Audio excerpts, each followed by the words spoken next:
festive season nearing, I'm sure there are many of us who are very excited about getting ready to recharge and unwind with friends and or family.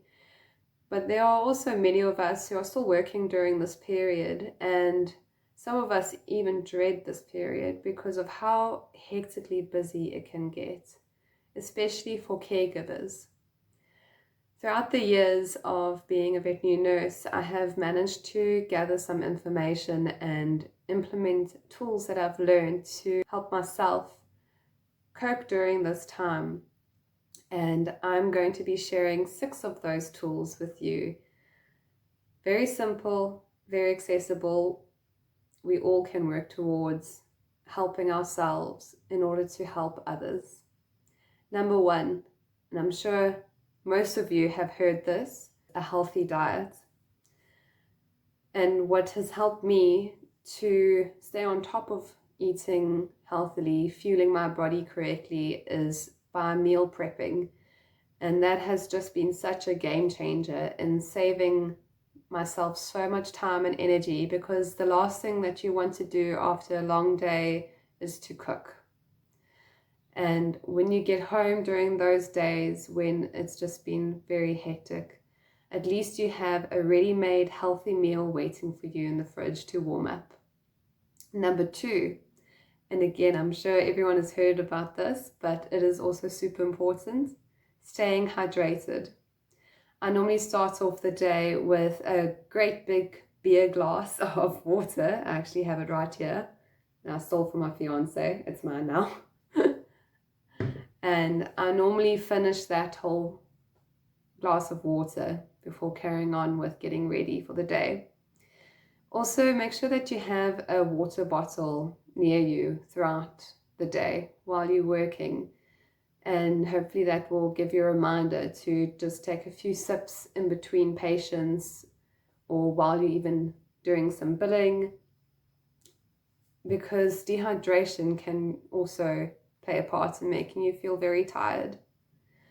Number 3 is movement. And I understand that we're always running off of our feet. We are standing the whole day. We are constantly moving our bodies.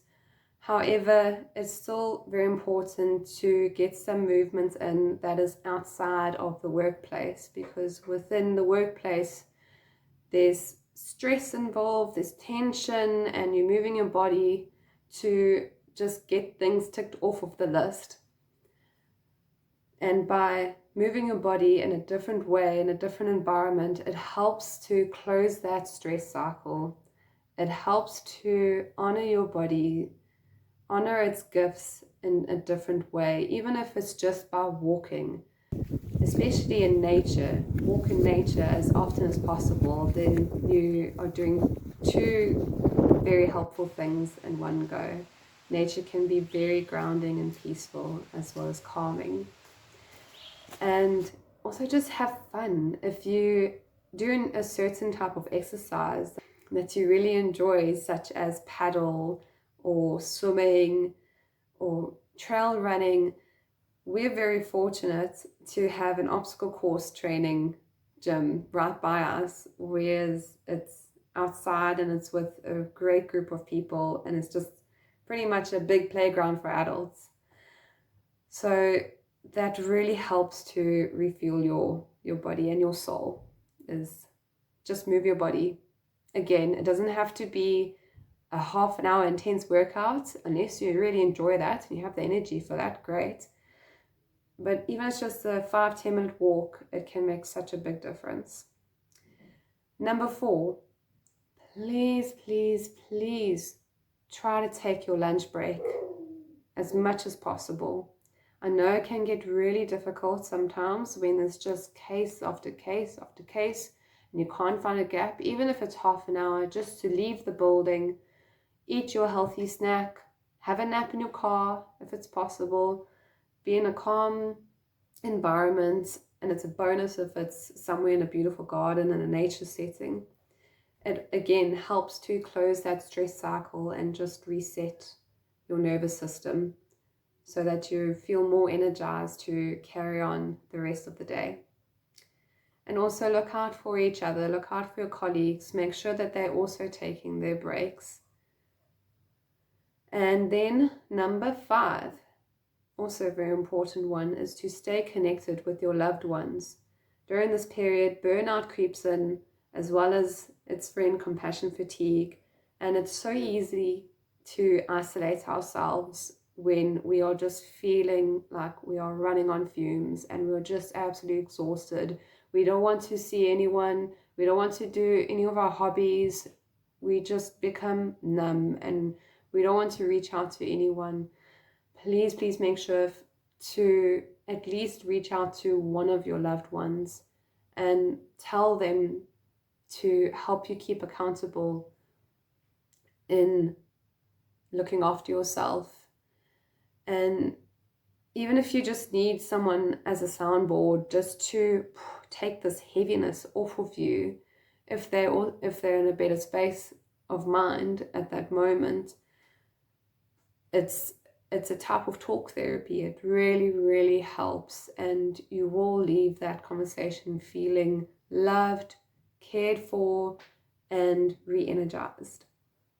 Number 6 is to use grounding methods, especially when it's chaos around you, whether that is through yoga, meditation, breath work, prayer, journaling. When everything around you is out of control, it's so important to find control within yourself. Be the eye of the storm. Because if you are calm, you are able to think more clearly and you're able to care for your patients better, as well as caring for yourself as well. I always start the day off by doing my morning yoga routine. It's a little routine that I've just set up for myself throughout the years of learning from YouTube videos and other sources. And it's really made a huge difference. I can feel when I've missed a session. I get irritable, my body feels stiff, and I just don't feel centered. I don't feel calm and clear-minded, and it just really helps me just set the day off right. It can just take 5 minutes, 5 or 10 minutes, and try to slot it in within other habits that you've formed as well. For me, after my beer glass of water, I go out and I do my yoga for 10 minutes, and then it's done. It makes a huge difference to my day.